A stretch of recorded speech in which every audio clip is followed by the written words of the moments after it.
ونشهد أن لا إله إلا الله وحده لا شريك له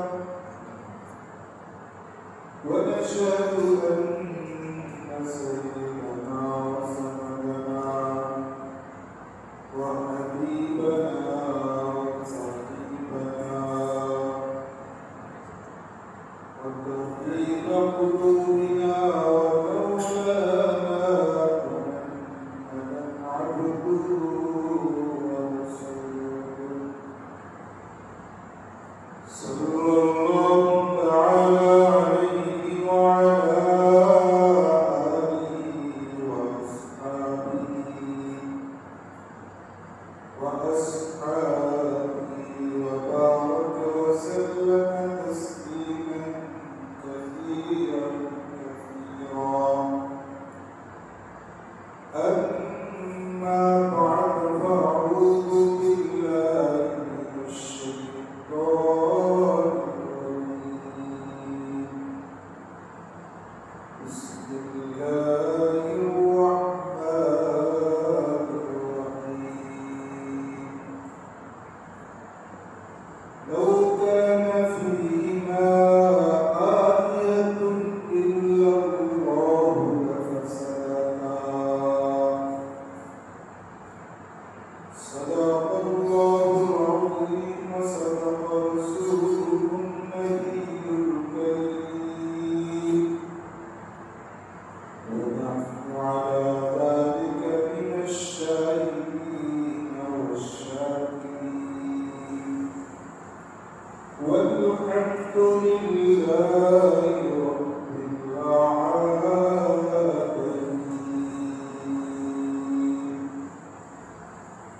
وقال رسول الله صلى الله عليه وسلم الإيمان بضع وسبعون شعبة فأفضلها قول لا إله إلا الله وأدناها إماتة الأذى عن الطريق والحياء شعبة من الإيمان أو كما قال عليه الصلاة والسلام. اللهم صل على محمد وعلى آل محمد كما صليت على إبراهيم وعلى آل إبراهيم إنك حميد مجيد. اللهم بارك على محمد وعلى آل محمد كما باركت على إبراهيم وعلى آل إبراهيم إنك حميد مجيد. سبحانك لا علم لنا إلا ما علمتنا إنك أنت العليم الحكيم. لقد لا إله إلا الله لا إله إلا الله لا إله إلا الله لا إله إلا الله لا إله إلا الله لا إله إلا الله محمد رسول الله. الحمد لله الله سبحانه وتعالى berfirman Imam Al-Qur'ani আপনাকে আমাকে বহু জীবনে লাভ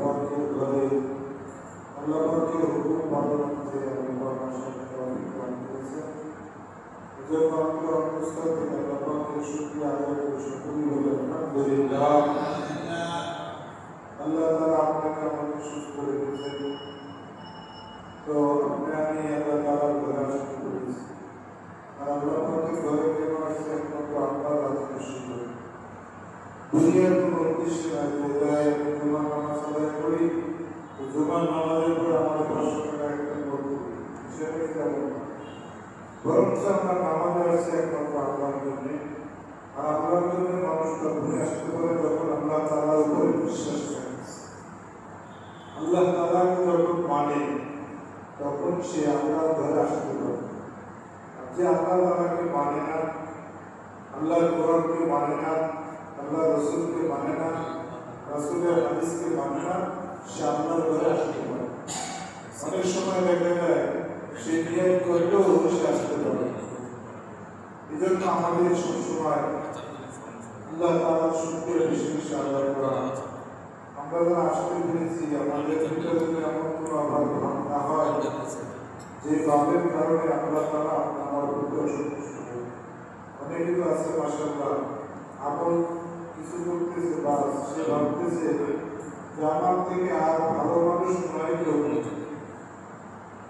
অথচ সাহাবায়ে কেরামের আমল এমন ছিল যে তারা যতই এই আমল করত তারপরেও নিজেদেরকে তারা নগণ্য মনে করত। তারা নিজেদেরকে ভাবত যে আমরা কিছুই না। তার আমরা হয়নি যদি আমি 5 ওয়াক্ত নামাজ ঠিক মতো পড়তে পারি তাহলে আর একজনকে আর কিছু গুনাহই ধরি না। অথচ আল্লাহ তাআলা বলে যাতে আল্লাহ তাআলার কাছে মানুষের পাপ পাওয়ার জন্য কিছু আমলই যথেষ্ট। তাই বলে আমার আমল ছেড়ে দেওয়া যাবে না। কিছু আমল যথেষ্ট, সে আমলটা করবে কিন্তু কোন আমলটা আল্লাহ কবুল করবে এটা আমরা বলে। কিছু আমল দেখে আল্লাহ তাআলা বান্দাকে মাফ করবে। যদি একটি কথা কিভাবে বুঝলেন, আমরা হাদিসের মধ্যে পাই যে আল্লাহর এক বান্দা ছিল বিশ্বাসের হাদিস। তিনি ছিলেন বিশ্বাস, যেটাকে পরিভাষায় বুঝি। তো বিশ্বাসকে মানুষ সচরাচর সবাই খারাপ করবে। যদিও এখন আমাদের সমাজ ব্যবস্থা এমন হয়েছে সমাজের ভিতরে বিশ্বাসী আর কথা বলতে পারে না, মুখ করতে পারে না। অথচ এটা হচ্ছে সবচেয়ে নিকৃষ্টতম কাজ, যেটা ঘটনা আপনারা শুনেছেন কিছুদিন আগে। করতে যে বিশ্বাসী আমার শ্রমিকের মর্যাদা নওয়াজুবিল্লাহ।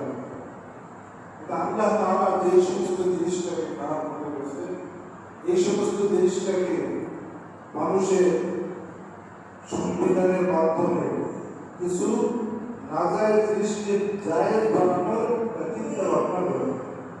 আল্লাহ তাআলা বলে যে আমি তো আক্রমণ আগ্রহী, আমি সব মানুষের শক্তির উপরে শক্তি রাখি। আর আমি আল্লাহ তাআলা ইচ্ছা করলে মুহূর্তের ভিতরে সব তছনছ করে দিতে পারি। তোমাকে সাথ দিয়েছি তাই বলেছে সাবধান হয়ে যাও। আমি আল্লাহ তাআলা কাকে কোন সময় কোন আলোতে করে দেব কেউ বলি না। কিন্তু সবসময় ভয় দেখা, বেশি শান্তিতে থাকলে তখন একটু বেশি উৎফুল্ল না হয়ে যাও। সাহাবায়ে কেরাম আমল ছিল, নবী সাল্লাল্লাহু আলাইহি ওয়াসাল্লামের আমল আপনার আমার সাথে আদর্শ। কিন্তু আমি নবীর আদর্শকে মানি কতক্ষণ, যতক্ষণ নামাজ রোজা আছে ততক্ষণ। নবীর আদর্শ থাকবে নামাজ রোজা হজ যাকাত এতটুকু, আর বাকি রাখবে ইসলাম। এটা ইসলাম হলো মানুষের জন্য পূর্ণাঙ্গ জীবন বিধান। সে কিভাবে খাবে সেখানে ইসলাম আছে, সে কিভাবে হাঁটা চলা করবে সেখানে ইসলাম আছে, সে কিভাবে রাষ্ট্র পরিচালনা করবে সেখানে কি আছে ইসলাম আছে। কিন্তু আমরা এই জিনিসটা বুঝি না, বোঝার কারণে আজকে আমরা মুসলমানরাই আমাদের মুসলমানদের ঐতিহ্যকে হারিয়ে ফেলেছি। যে কথা বলতেছিলাম যে আল্লাহ সুবহানাহু ওয়া তাআলা প্রত্যেকটা মুসলমান চলার জন্য যে সমস্ত বিধিবিধান প্রয়োজন সব কিছু আল্লাহ রাসূলের মাধ্যমে আপনাকে আমাকে জানাই দিয়েছে। কিন্তু আপনি আমি কতক্ষণ সেটা মানতে পারবো, যখন আপনার দিলের মধ্যে আল্লাহ তাআলার ভয় থাকবে। আর ভয় থাকবে আল্লাহ তাআলা বান্দা গুনাহ থেকে তখন বাঁচতে পারবে যখন বান্দার ভিতরে আল্লাহর ভয় থাকবে। নতুবা রাইফেলের গুলিও তাকে গুনাহ থেকে ভালো করতে পারবে। কত কার্য জারি করে এই খরচ থাকে, কত আইন কেমন করা হয়, তারপরেও চিন্তায় ধর্ষণের থামে না কেন? তার ভিতরে আল্লাহর ভীতি, আল্লাহর ভয় নাই। যখন একটা মানুষের ভিতরে আল্লাহর ভয় চলে আসবে তখন ওই মানুষটার মন কাজ করতে পারে। আমি যে ঘটনা বলছিলাম যে এক বিশ্ব মহিলা, সে আল্লাহকে ভয় করছে, রাস্তা দিয়ে যাইছে, হঠাৎ থেকে খুব আগের দিনে এখনো আরবের মধ্যে কিছু জায়গায় হয়তো পাওয়া যায়, বাংলাদেশের নাই বলতেই চলে, আমাদের বাংলাদেশের মাটির দেশে। তো ওখানে পুকুরের ভিতর থেকে পানি উঠে তারপর নিজেদের পানি পান করা হয়।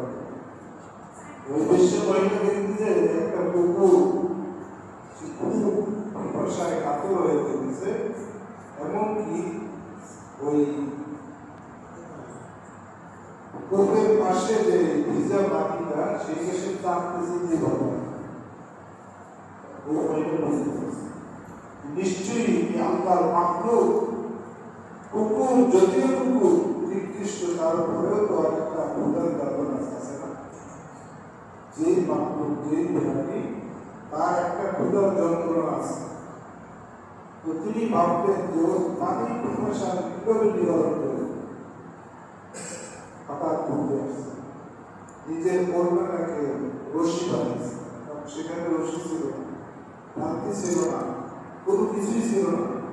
পরেও ওড়নাটাকে সিরের দরকার রশি বানিয়েছে, জুতা ছিল আটকানো, মোটামুটি ওইটাকে বানিয়েছে পানি।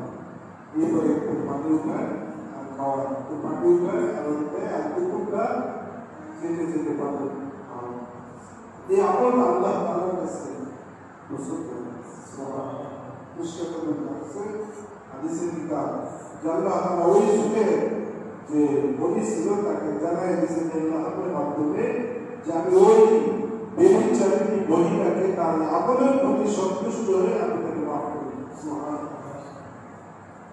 কিন্তু আল্লাহ তাআলার কাছে মানুষের কোন আমল কোন সময় কবুল হয়, কিন্তু ছোট্ট আমলকেও ছোট দেখতে চাই, ছোট গুণাকেও ছোট দেখতে চাই।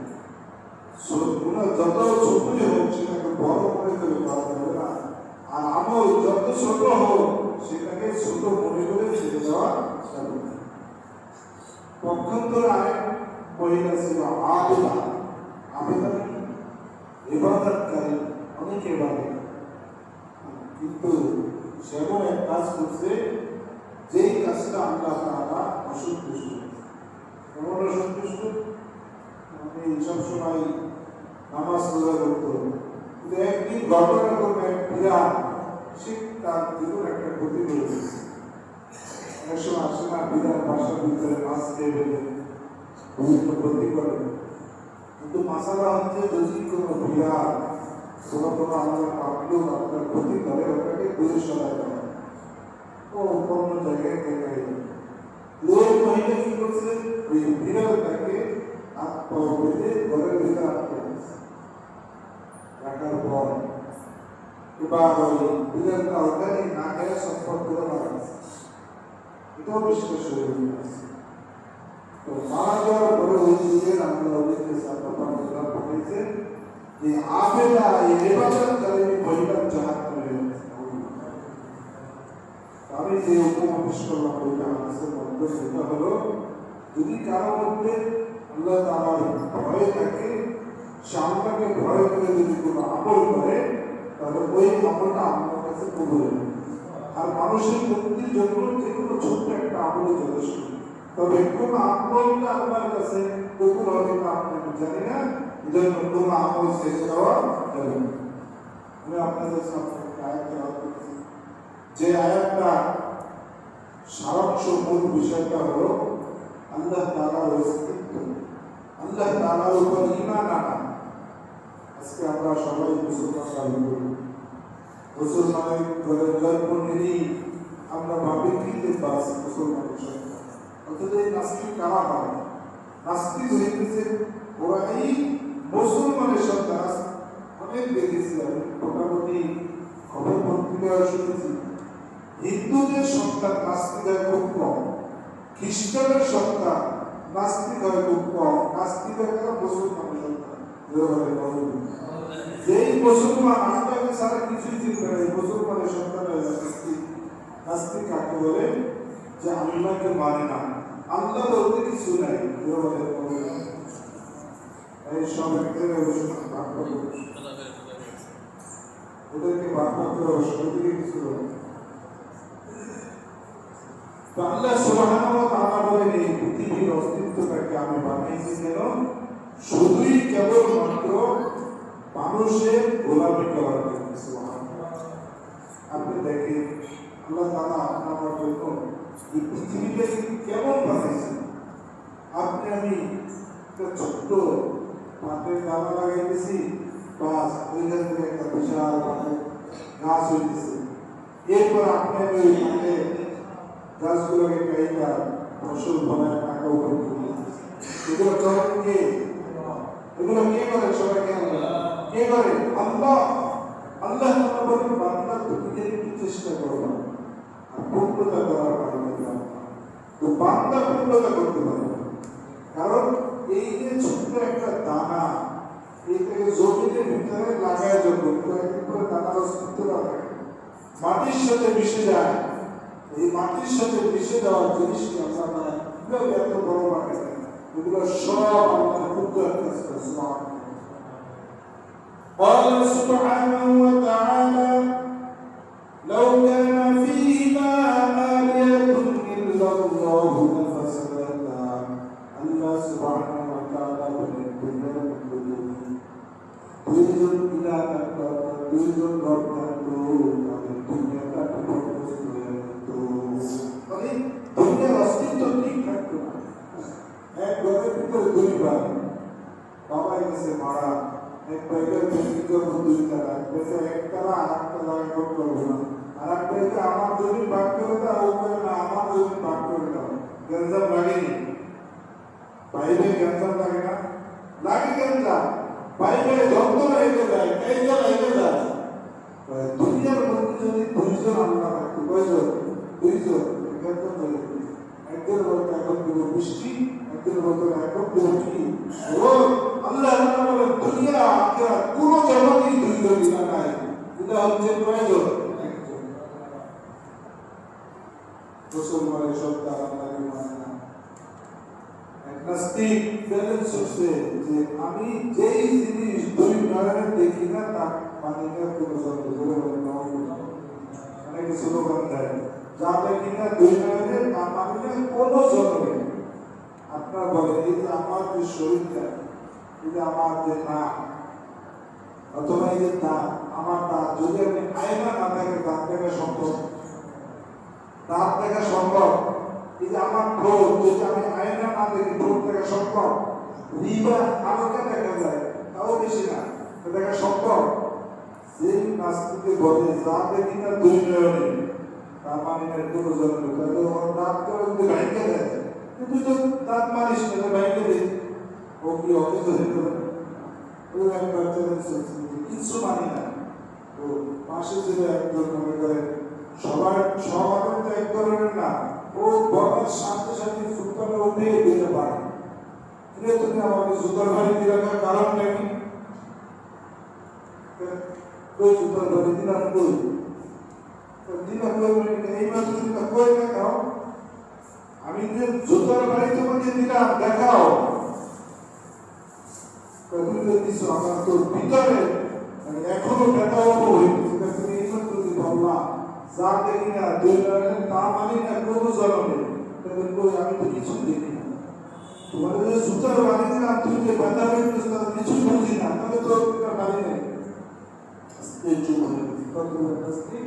সে বলতেছে যে আমি আল্লাহ তাআলাকে মানি না, পারলে কোনো বাপের বেটা প্রমাণ দেখা।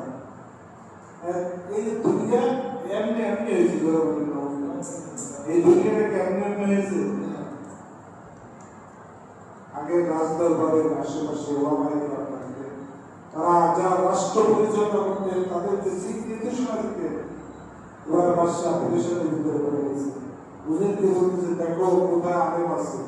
তৎকালীন যদি আবু হানিফা রাহমাতুল্লাহ আলাইহি যাকে আমরা আলেম হিসেবে মানি, এমনকি আমাদের ইমাম হিসেবে মানি। ইমাম আবু হানিফা রাহমাতুল্লাহ আলাইহি কাছে যাওয়ার পরে বলতেছে হযরত বাদশাহ তো একটা বিপদের ভিতরে বসে, এই বিপদ থেকে আপনি উদ্ধার করতে পারবেন আশা করা যায়। কি বিপদ? আমি গরিব মানুষ, সালাম চলে কিছুই নাই, টাকা পয়সা নাই, বাদশাহ টাকাওয়ালা, বিশাল রাজদরবার, ক্ষমতার শেষ নাই, আর আমি হুজুর মানুষ তাই কিভাবে উদ্ধার করবো? বিষয়টা বলটা বিষয়টা ঘটনা এমন একটা ঘটছে যে এক নাস্তিক সে বলতেছে আমি আল্লাহকে মানি না, আর কোন বাপের বেটা মানলে এটা প্রমাণ করবো। আপনাকে ওই যে সামাজিক জায়গা বিচার করতে যদি কায়দা মতো হিন্দু অথবা খ্রিস্টান আপনাকে আমাকে এমন প্রশ্ন করে বসে, আপনি উত্তর দিতে পারবো না, কারণ ওই বিষয়ে তো আমরা হাততেই নাই, ওটা তো হুজুর না, ওই বিষয়ে আমাদের জানার দরকার নাই। মুসলমানের ইমান আমল, মুসলমানদের আল্লাহ সম্পর্কে ভালো মতো ইমান রাখতে হবে। রসুলের মতো ইমান রাখতে, ইমান দিয়ে জান্নাতে যাওয়া যাবে না। আমি বিকাল 4টা বছর 4টার দিকে তোমার রাজদরবারে যাবো। তোমার সাথে যে বলতেছে বাচ্চা আমরা আনুমানিক বিকাল 4টার দিকে আবহাওয়া রহমত আসবে। যখন বলছি আবহাওয়া রহমত আসবে, তখন তার দিনটা একটা প্রশান্তি অনুভব হয়েছে না, আশা করা যায় আমি এই বিপদ থেকে বলবো। 4টা বাজে, 5টা বাজে, 6টা বাজে, 8টা, 7টা, 8টা, 9টা, 10টা, 11টা, 12টা, 1টা যখন বাজে, তখনই আস্তে আস্তে রাজদরবারে ভিতরে ঢুকতেছে। আপনাদের এখানে হুজুর বলে 8টায় আসবো, আপনি 9টায় আসেন, গাড়ি কি একটা নিজে করবো?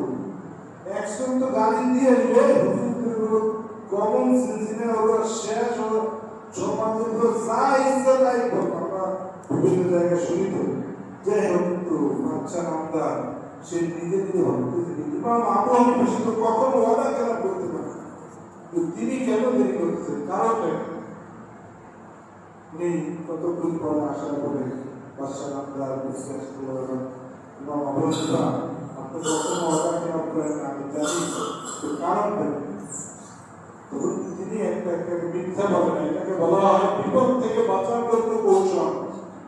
প্রতিবন্ধকে ঘায়েল করার জন্য অনেক সময় কৌশল অবলম্বন করতে হয়, যেটাকে মিথ্যা বলে। এটা তারা বহাস মুবাহাসা করে, পরস্পর যখন দ্বন্দ্ব কথার কাটাকাটি লাগে তখন অনেক সময় এগুলো করতে হয়। আমরা করেছি আলহামদুলিল্লাহ বলতেছি যখন এই কথা বলতেছে যে বাচ্চা নামটা, আমি যখন আসতেছিলাম হঠাৎ আমার পাশে একটা নদী, নদী পরে এরপরে দেখতেছি কোথা থেকে এখন আমি নৌকা পার হবো, নদী পার হবো কিন্তু নৌকা নেই, কোথা থেকে দেখি নদীর ভিতর থেকে টপকা উঠতেছে, টাস করে টপকা উঠতেছে। পরে এই ভিতরে দেখি যে টপকা গুলো এসে আস্তে আস্তে আস্তে আস্তে একটা জোড়া লাগতেছে, কোথা থেকে যেন ঝিঙানি আসছে, প্রাণা আসছে, মারতেছে, এরপর আমরা আসছে, বিশাল নৌকা হয়ে গেছে। আবহাওয়া কথা বলে আর নাস্তিক মিটমিট হাসে, কথা বলে আর নাস্তিকি মিটমিট করে হাসে। কই আবহাওয়া মাথা খারাপ হয়ে গেল, এত বড় একজন বুজুর্গ মানুষ আল্লাহ যাকে আমরা জ্ঞানের ভান্ডার মনে করি, আমি কি কথা আস্তে আস্তে খেয়াল করতেছে কিভাবে সর্বশেষ বলতেছে। এরপর নৌকাটা আমার সামনে এসে দাঁড়াইলো, দাঁড়ানোর পর এবার আমার ওখান দিতে হবে, কিন্তু ওখান থেকে যাবো পূজা। নৌকা মানে পানি এদিকে চলে, পূজারে কি করবে, নৌকার উপরে যখন উঠলাম অটোমেটিক থেকে আমাকে টান দিয়ে নিয়ে যাচ্ছে। এবার নাস্তি বলতে মৌলবী কি মানা যায়, বলতেছে ইমাম আবু হানিফা আপনি কি কথা বলতেছেন, এমনি এমনি একটা নৌকা হয় এইভাবে কাঁপবে। জীবন এখানে যারা উপস্থিত তারা দেখছেন বলতো আপনারা কোনদিন দেখছেন যে নদীর ভিতর থেকে কাপড় আপনারা দেখছেন? আমার কথা আপনারা বুঝতেছেন না? নদীর ভিতর থেকে এমনি এমনি কোনদিন তক্তা উঠতে দেখছেন? নদীর ভিতর থেকে আলকাতরা উঠতে দেখছেন? আল্লাহ তাআলা কুদরত রাখছে জমিনের ভিতরে, এটা আমাদের চেষ্টা করতে হয়, তবে কাট ওঠে না, হালকা প্রয়োজন যায়। নাস্তিক বলতেছে যে তুমি যে কথাটা বলতে, এটা মানার মতো কথা না, এটা কোনোদিন হতেই পারে না, অসম্ভব। তুমি আবহাওয়া রহমতুল্লাহ বলতেছে যদি একটা ছোট্ট নৌকা সেটা যদি এমনি এমনি তৈরি না হয়, নিশ্চয়ই কোনো একজন বানানোওয়ালা যদি থাকে, এই সাত আসমান সাত জমিন, যে আসমানকে আল্লাহ পাক রশি ছাড়া খুঁটি ছাড়া ঝুলন্ত রেখেছেন, জমিনকে আল্লাহ তাআলা পিছিয়ে রেখেছেন, এদের কি এইভাবে আসমান জমিনের ভিতরে তো পাখি আছে, সমুদ্রের ভিতরে বিশাল বিশাল মাছ, এইগুলোকে লালন পালন করার লাগে কেউ নাই, এমনি এমনি চলে।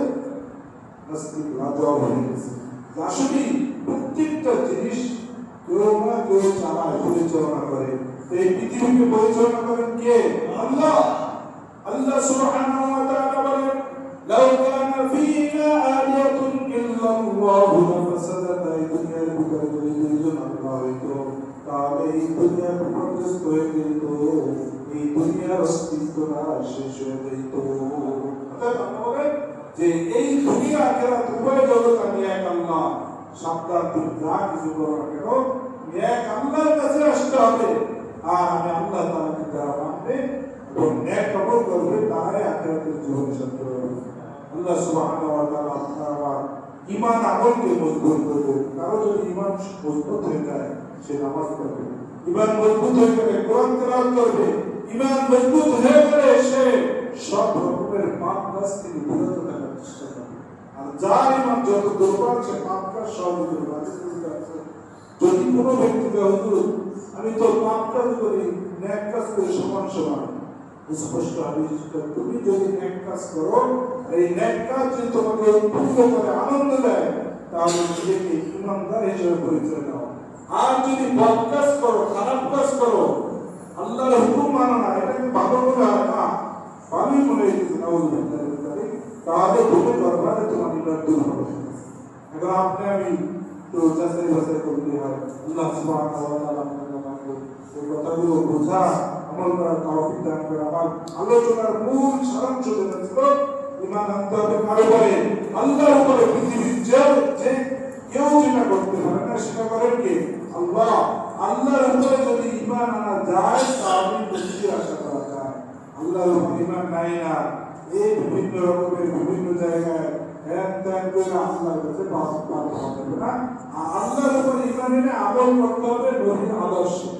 নবী সাল্লাল্লাহু আলাইহি ওয়াসাল্লাম আপনার জন্য মনে সব কিছু বলেছেন, কেমনে বিভাষণী, কিভাবে আপনার খাবার দাবার, কিভাবে চলাফেরা, কিভাবে রাষ্ট্র পরিচালনা, কিভাবে সমাজ ব্যবস্থা, কিভাবে একজন মানুষের সাথে কথা বলা, সব কিছু আল্লাহ রাসূল সাল্লাল্লাহু আলাইহি ওয়াসাল্লাম হাদিসের ভিতরে স্পষ্ট করে দিয়েছেন। তবে আপনি আমি একটু চেষ্টা করলেই হয়। আল্লাহ তাআলা আপনাকে বোঝার তৌফিক দান করেন। ওয়া আখিরু দাওয়ানা আলহামদুলিল্লাহি রাব্বিল আলামিন।